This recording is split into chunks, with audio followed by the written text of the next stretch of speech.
Solubility पढ़ रहे थे। सोल्युबिलिटी में सोल्यूट प्लस सोलवेंट। सोल्यूट जैसे कि एग्जांपल लिए थे हम लोग कि चीनी है, चाय बनाना है, चाय बनाना है तो सोलवेंट में क्या है, मेरा दूध है, चीनी डालते हैं ऊपर से, सोल्यूट कम मात्रा में, तो सोल्यूट प्लस क्या बन रहा है, सोलवेंट। अच्छा एक चीज देखना, एक और चीज बताते हैं, याद करो, टेम्परेचर इंडोथर्मिक रहेगा। जब हीट देंगे हम लोग, क्या करेंगे हम लोग, हीट देंगे तो सोल्युबिलिटी क्या करेगा, बढ़ेगा। जैसे चाय बनाना है हमको, दूध पूरा गर्म रहेगा, उस टाइम ना डालेंगे चीनी को ताकि अच्छा से सोल्यूबल हो जाए। गर्म में जल्दी सोल्यूबल होगा, इसलिए solubility of solid in liquid directly proportional to temperature. Solubility of solid यानी कि चीनी, समझ लो, एग्जांपल के लिए याद नहीं बता रहे हैं। Solubility of solid in liquid किसके प्रोपोर्शनल रहेगा, टेम्परेचर के।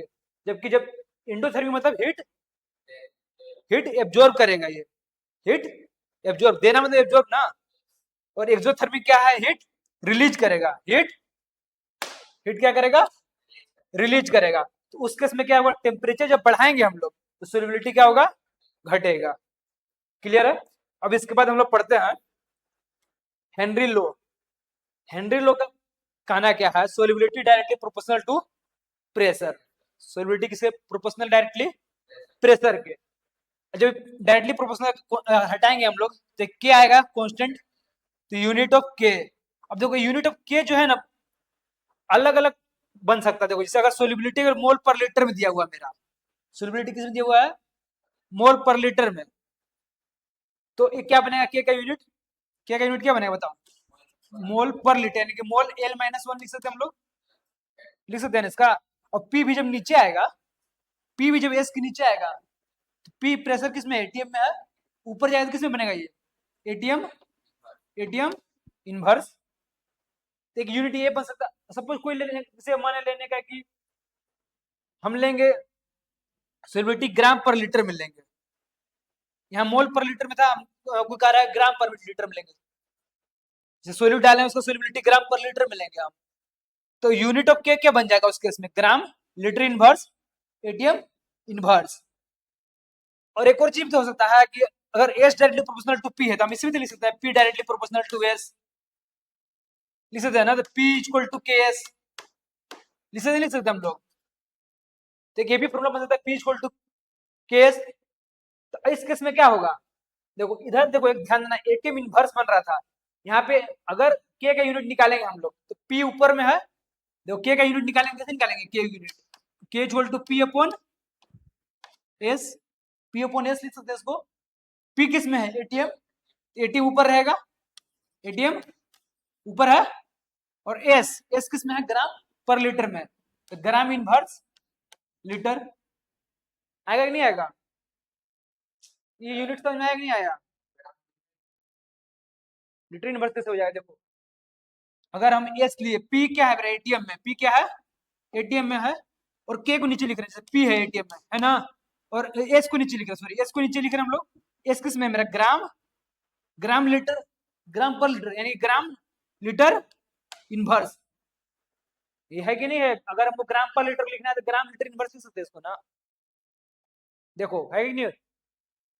अगर अब इस चीज को हम ऊपर भेज रहे हैं, इस चीज को ऊपर भेज रहे हैं तो क्या बन जाएगा ये, एटीएम, एटीएम ग्राम इनवर्स लीटर, ये चीज तो लिखे हैं यहाँ पे। क्लियर है। तो देख रहे हो यहाँ पे यूनिट के का कैसे चेंज हो रहा है, के एक बार एटीएम इनवर्स पे दिख रहा है हम लोग को यूनिट में, कि इसमें दिख रहा है एटीएम पे। तो इसका जो सॉल्यूशन क्या निकला हेनरी लो का, डल्टन इंटरप्रिटेशन की है कि जो मेरा के है, ये भी हम देख लेते हैं हम लोग, कि जो प्रेशर जो है मेरा, देखो डाल्टन इंटरप्रिटेशन क्या बोलता है कि जो मेरा प्रेशर है डायरेक्टली प्रोपोर्शनल टू किसके होगा, मोल फ्रैक्शन के, किसके, प्रेशर जो है मेरा डायरेक्टली प्रोपोर्शनल किसके होगा, मोल फ्रैक्शन के। अभी बातें हटा दिए कि मोल फ्रैक्शन, अब मोल फ्रैक्शन को बोल दिया सोल्युबिलिटी है, मोल फ्रैक्शन क्या बोल दिए, यही मेरा सोल्युबिलिटी है। अगर हम pressure directly proportional to mole fraction है, देखो यहाँ पर मोल फ्रैक्शन, देखो यहाँ देखो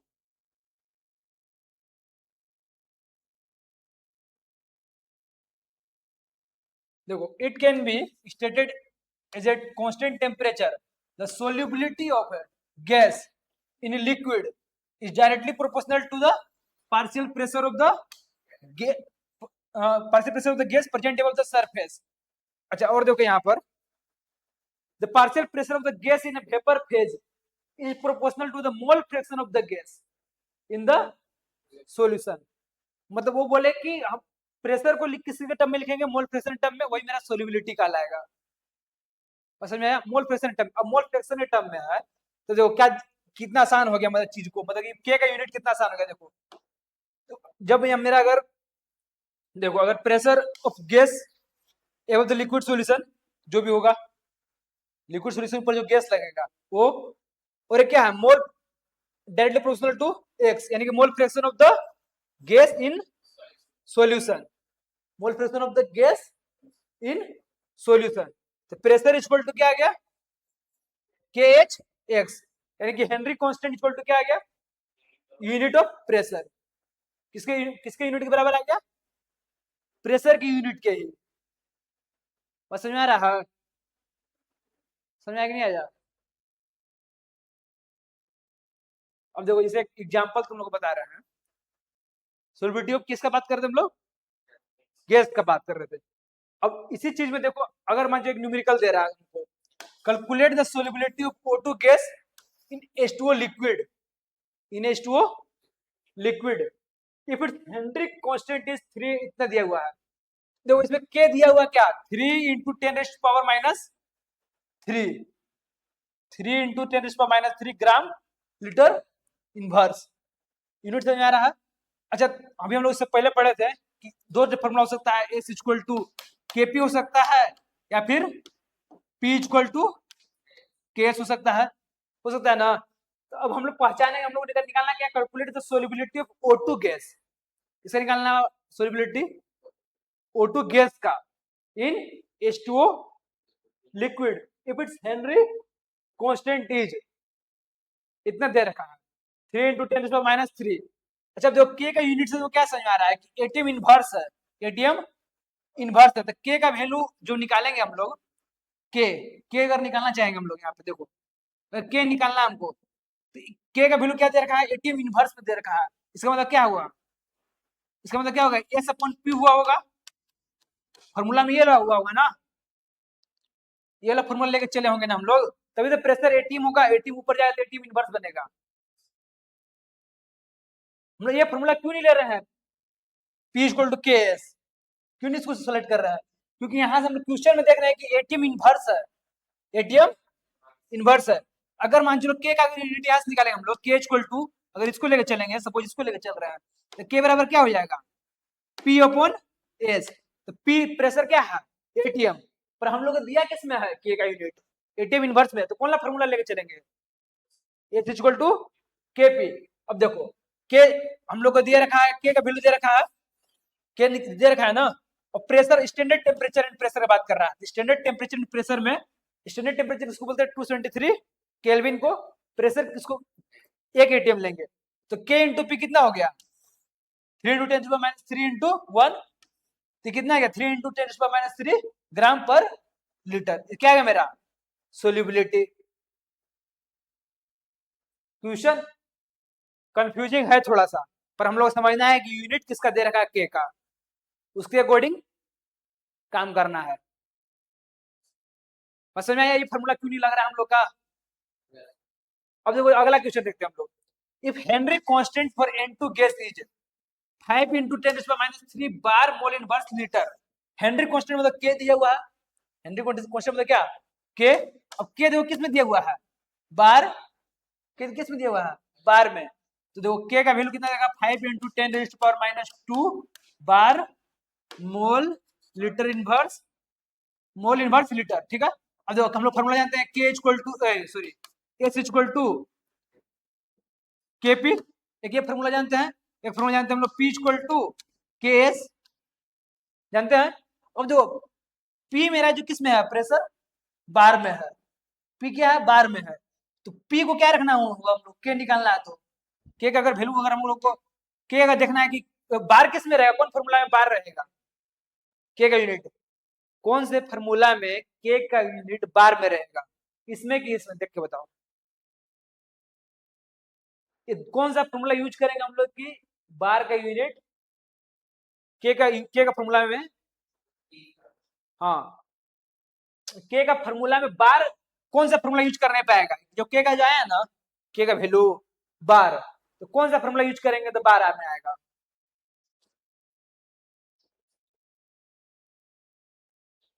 देखो प्रेशर या तो एटीएम में हो सकता है या फिर बार में हो सकता है, बस समझ में आया।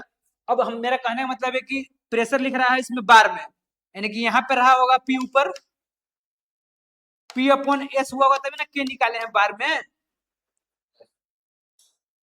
पी मेरा बार में, अगर सपोज ये फॉर्मूला लगा दिए हम लोग, अगर इसको लगा दिए तुम तो देखो एस,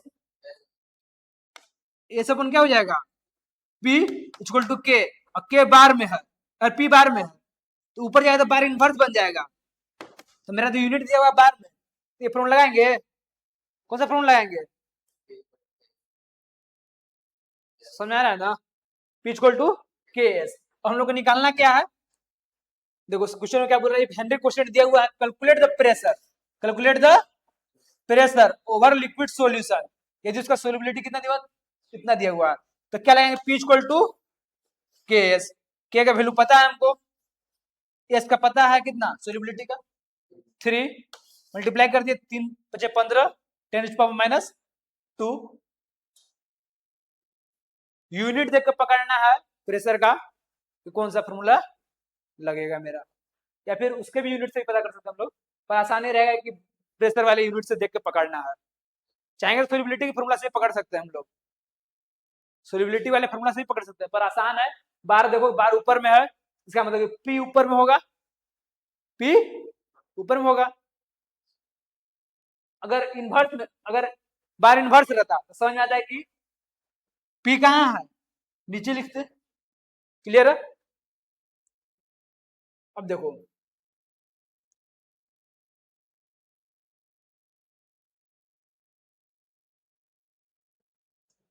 तो हम लोग क्या क्या पढ़े इसके अंदर कि हेनरी बोला जो सोल्युबिलिटी ऑफ गैस है डायरेक्टली प्रोपोर्शनल टू प्रेशर, ठीक है, solubility of A gas in liquid, कौन सा एग्जांपल लिया था हमने solubility of gas in liquid का, कोल्ड ड्रिंक वाला, CO2 gas, CO2 gas dissolve करते किस में,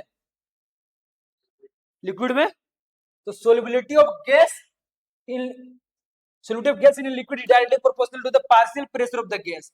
अब देखो प्रेशर जब लगा, जब ढक्कन बंद रहता है तभी ना, मतलब प्रेशर लगा रहता है तभी सोल्युबिलिटी ज्यादा रहता है कार्बन डाइऑक्साइड का, जैसे खोलोगे आवाज करता है, तो वही चीज इसमें लिखा हुआ है, तो directly proportional to solubility, directly proportional to partial pressure. अब बात है, ये तो हो गया यहाँ पर, तो उसी को हम लोग डाल्टन इंटरप्रिटेशन बोला कि हम लोग solubility of gas in liquid directly proportional to the partial pressure of the gas present in the surface, तो हो गया, ठीक है, वही डिफरेंशियल है। Mole fraction of gas in the solution is proportional to the partial pressure of the gas over the solution, mole fraction of the gas, mole fraction of the gas, जो भी मेरा मोल फ्रैक्शन ऑफ गैस है, gas जो भी gas लिए उसका mole fraction, mole fraction of gas, वो किसके डायरेक्टली प्रोपोर्शनल होगा, proportional to the partial pressure, जो मोल फ्रैक्शन में क्या, कितना डिजोल्व हो रहा है गैस का, जो कितना मोल है जो डिजोल्व हो रहा है, तो हम लोग मोल फ्रैक्शन लेके चलेंगे सोल्युबिलिटी की, समझ में आ रहा है। अब देखो pressure is directly proportional to क्या, pressure is directly proportional to mole fraction, pressure क्या है directly proportional to mole fraction, P equal to K H into x, क्योंकि यहाँ पर देखो एस जो क्या था, एक बार हम लोग अलग अलग ले लेते थे, ग्राम लीटर इनवर्स में, ग्राम लीटर इनवर्स में देखो यहाँ पे ग्राम पर लीटर, मोल पर लीटर, अब वहां तो हमको लेना है मोल्स, मोल्स लेना है, देखो सीधा सा सिंपल सा समझो बात, pressure directly proportional to mole fraction, P equal to KH into X. तो अब यहां पर अगर हम KH का वैल्यू निकालें तो KH क्या निकल रहा है, KH is inversely proportional to, देखो प्रेशर, देखो प्रेशर जो है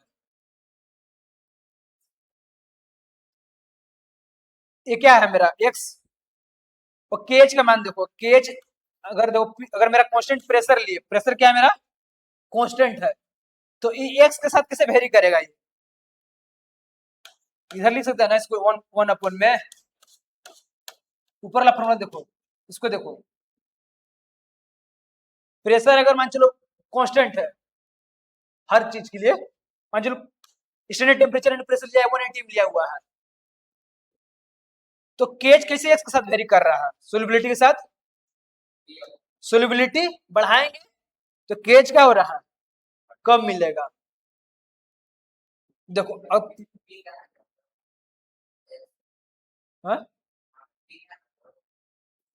पी हम कांस्टेंट लिए है ना, कांस्टेंट प्रेशर मान लिए। अब देखो अगर अच्छा ग्राफ देखें प्रेशर और सोलिबिलिटी का, तो P directly proportional to X है, देखो डायरेक्टली प्रोपोर्शनल ऐसे बनाएंगे हम वो graph.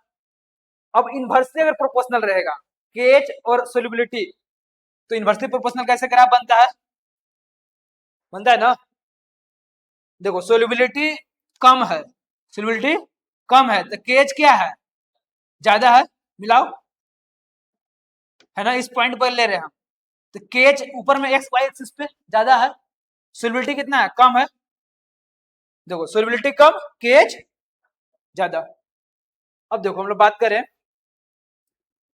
P gas equal to KH into x gas, तो P gas equal to KH into n gas moles of gas upon moles of gas plus liquid, liquid में dissolve कर रहे हैं गैस को हम लोग, तो एक्स क्या था मेरा, मोल फ्रैक्शन ऑफ गैस था, मोल फ्रैक्शन ऑफ गैस, तो P gas equal to KH n gas upon में n gas plus n liquid. अच्छा एक चीज और देखो, ये तो फॉर्मूला हो गया हमारे पास।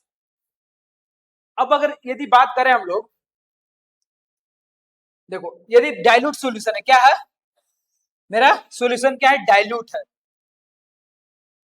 मतलब बहुत कम मात्रा में हम लोग सोल्यूट को ले रहे हैं एज ए गैस, बहुत कम मात्रा में ले रहे हैं, तो ये जो गैस को हम लोग निग्लेक्ट कर सकते हैं इन लिक्विड के कंपेरिजन में। अगर ये बहुत टर्म बहुत छोटा है, मोल्स ऑफ गैस बहुत छोटा है, तो नीचे कितना बच जाएगा, एन लिक्विड लिख सकते हैं, लिख सकते हैं, देखो वही चीज को लिखा गया है, P gas KH n gas upon n liquid, देखो n solute plus n solvent क्या बन गया मेरा, एन सोलवेंट के इक्वल, बहुत छोटा अमाउंट है ना एन सोल्यूट, तो इसको लिख सकते हैं एन सोलवेंट, तो नीचे वाला जो टर्म है क्या बन गया मेरा, एन लिक्विड, कब बनेगा, जब मेरा N gas moles of gas क्या रहेगा, बहुत बहुत क्या रहेगा, कम रहेगा as compare to moles of liquid. अभी एग्जांपल देखेंगे हम लोग पता चलेगा। अब देखो एक और चीज देखना, यदि एक और कंडीशन हो सकता है, एक और देखो, यदि ये वाला वैल्यू जो है मेरा एन गैस का वैल्यू, एन जो एन गैस का वैल्यू है, यदि ये कम है, क्या है ये कम है, अगर ये कम है तो पी गैस क्या रहेगा, पी गैस भी कम रहेगा ना। सपोज अगर एन गैस मान चलो हम लिए हैं 5 लिए हैं, 5 और 5 लिए हैं एन गैस, और 5 प्लस मान चलो ये है तुम्हारा, मान चलो तुम्हारा ये 1000 लिया हुआ है liquid, moles of liquid, moles of liquid कितना लिया हुआ 1000, तो ये जो पूरा टर्म है किस में आएगा, फ्रैक्शन में आएगा, फ्रैक्शन में आएगा ना, फ्रैक्शन इफेक्ट। अरे यार देखो अगर हम 1/2 लिखें तो कितना आएगा, डेसिमल में आएगा नहीं, 0.5, फ्रैक्शन में तो डेसिमल में आएगा, हमको होना चाहिए था, इस कितना में आएगा, ये तो फ्रैक्शन में है, ये है डेसिमल में आएगा, ये जब ये टर्म डेसिमल में आएगा तो पी ऑफ गैस जो है, पी ऑफ गैस, सपोज मान चलो इसका सोल्व छोड़ो, डेसिमल में आया मान चलो 0.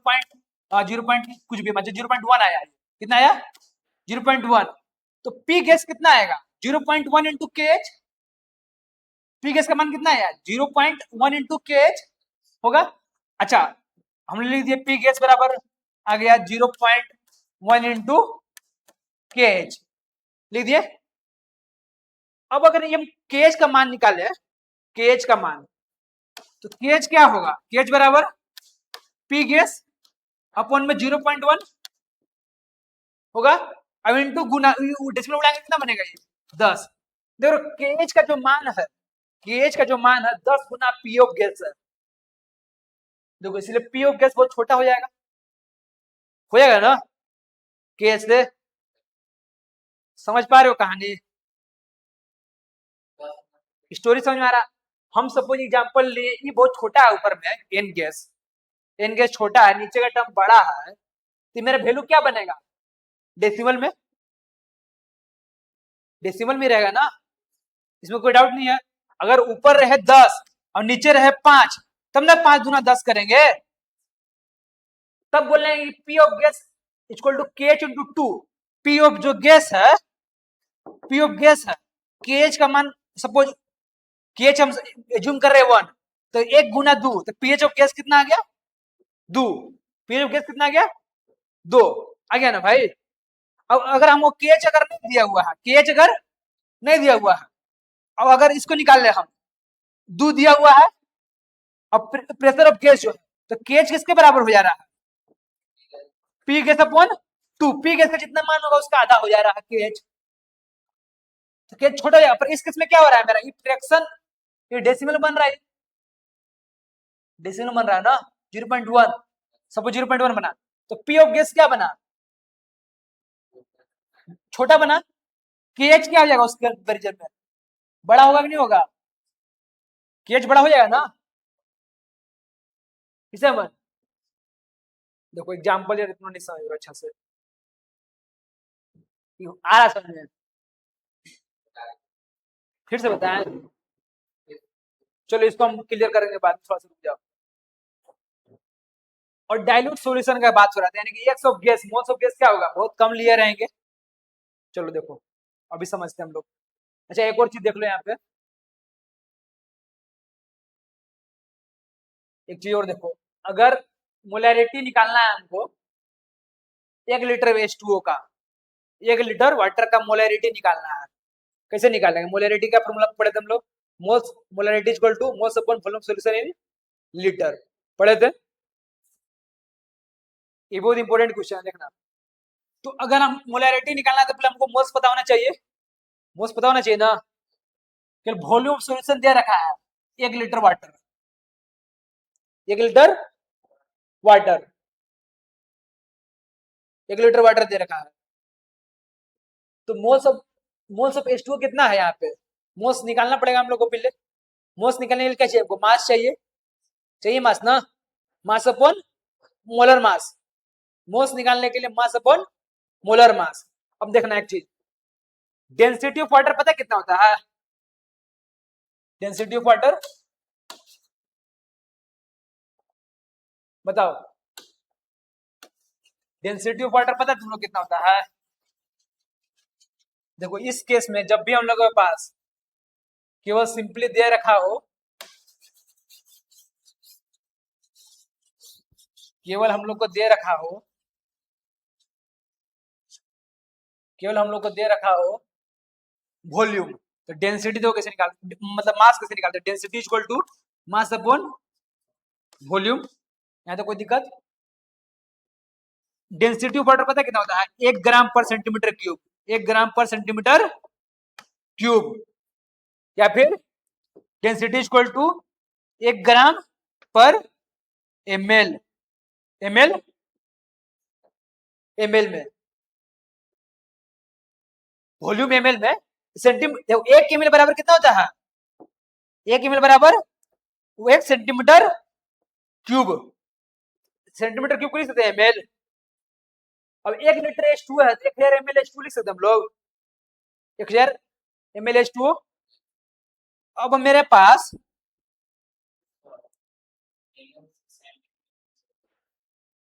यार यूनिट है ये कन्वर्ट, मतलब कि 1 ml बराबर 1 सेंटीमीटर क्यूब होता है, ये चीज होता है। अब देखो इससे डेंसिटी देखो, अब यहाँ पर मेरा 1 ग्राम है, 1 ग्राम सेंटीमीटर -3 डेंसिटी वाटर का है ना। मास मास नहीं पता हमको, मास नहीं पता है। वॉल्यूम वॉल्यूम कितना दे रखा है? 1000 ml, 1000 ml, ml को लिख सकते हैं सेंटीमीटर क्यूब, सेंटीमीटर क्यूब लिख दिए। अभी क्रॉस मल्टीप्लाई होगा तो कितना बच जाएगा यहाँ पर मास? मास क्या आएगा मेरे पास? 1000 ग्राम सेंटीमीटर का पावर -3 और ये सेंटीमीटर पावर 3 जाएगा तो क्या आ जाएगा? Cancel out. क्या बच जाएगा मेरे पास? ग्राम। तो मास कितना हो गया? 1000 ग्राम। अब 1000 ग्राम मास हो गया, गिवन मास कितना हो गया? मोलर मास कितना है? 18 H2O का volume of solution in litre कितना? 1 लीटर। 18 भागा 1000 करेंगे, 18 भागा 1000 कितना आएगा? 55.55 मोल। समझ में आया? जब कोई पूछे 1 लीटर ऑफ H2 में मोलरिटी प्योर H2 कितना है, कितना है? 55.55 m। मास नहीं, मोलर। अब देखो सवाल देखो, calculate the pressure of N2 gas over aqueous solution. Calculate the pressure, पहले हमको बोल दिया प्रेशर निकालना है। क्या निकालना है? तो लिख लिए प्रेशर निकालना है, पी निकालना है, पहले परसेंटेज पता चल गया। N2 गैस का प्रेशर ऑफ N2 गैस समझने के लिए लिख लिए। If KH of N2 in water, KH of N2, KH किसका? इसका N2 का कितना दे रखा है? 3 बार, 3 बार एंड 1 मोल ऑफ N2। हाँ चलो ठीक है, 3 किलो बार जो भी है के बार, और कितना देगा? 1 मोल ऑफ N2। मोल्स कितना लिया है N2 का? मोल्स कितना लिया हुआ है? 1 मोल। मोल्स N2 का 1 मोल लिया हुआ है। If dissolve in 90 gram H2O, N2 gas को डिजोल्व कर रहे हैं किसमें? 90 ग्राम ऑफ पानी में, यानी कि मास कितना दे रखा है? 90 ग्राम है ना, दे रखा 90 ग्राम किसका? H2O का, H2O का दे रखा। चलो तो अब हम लोग का बताना है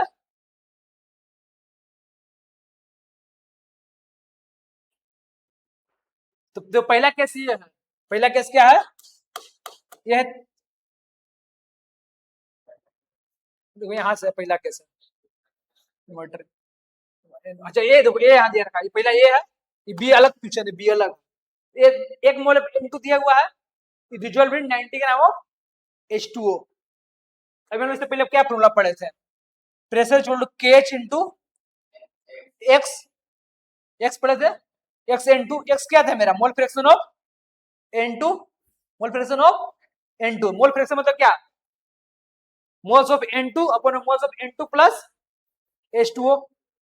पढ़े थे ना फॉर्मूला यहाँ पर भी, P equal to KH X N2।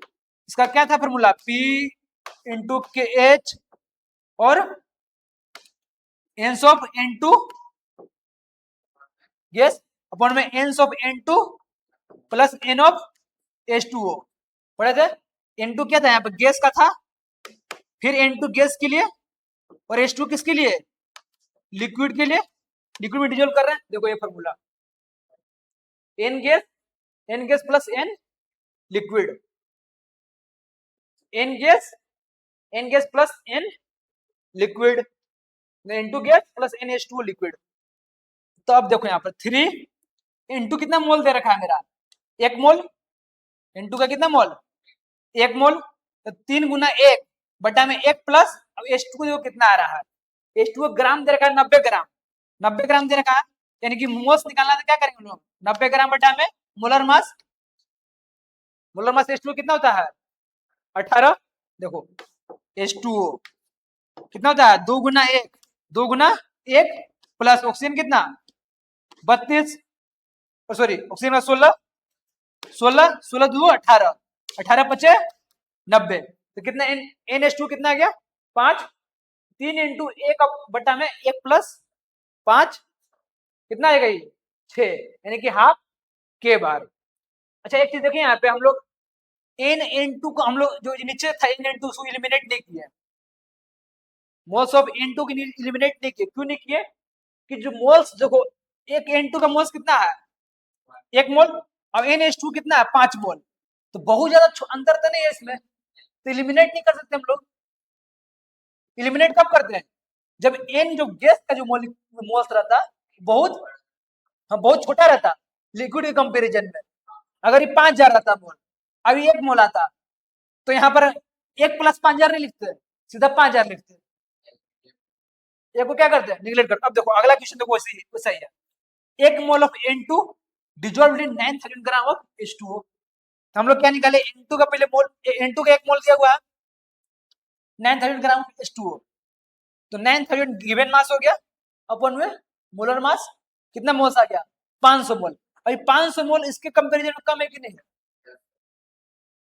क्या मन एक मोल लिया हुआ है 500 मोल है, लिक्विड कितना है लिक्विड 500 मोल, उसमें गैस N2 गैस कितना डाल रहा है 1 मोल, बहुत कम है, तो फॉर्मूला कैसे चेंज हो जाएगा मेरा, फॉर्मूला हम लोग इसको निगलेक्ट कर सकते हैं ना, देखो P equal to KH into X N2 होता है मोल फ्रैक्शन। अब देखो इसमें क्या लिखे NN2 और वन में NH2, इसको क्या किया हम लोग निगलेक्ट कर दिए, तो डायरेक्टली क्या फॉर्मूला बना के कितना था वैल्यू मेरा 3 के बार इंटू 1 N2 कितना मोल्स है, ऊपर वाला निगलेक्ट नहीं कर देना है, नीचे वाला निगलेक्ट कर सकते हैं हम लोग, 1 अपॉन में 500 कितना बन गया 3 अपॉन में 500 के बार। क्लियर यहाँ तक।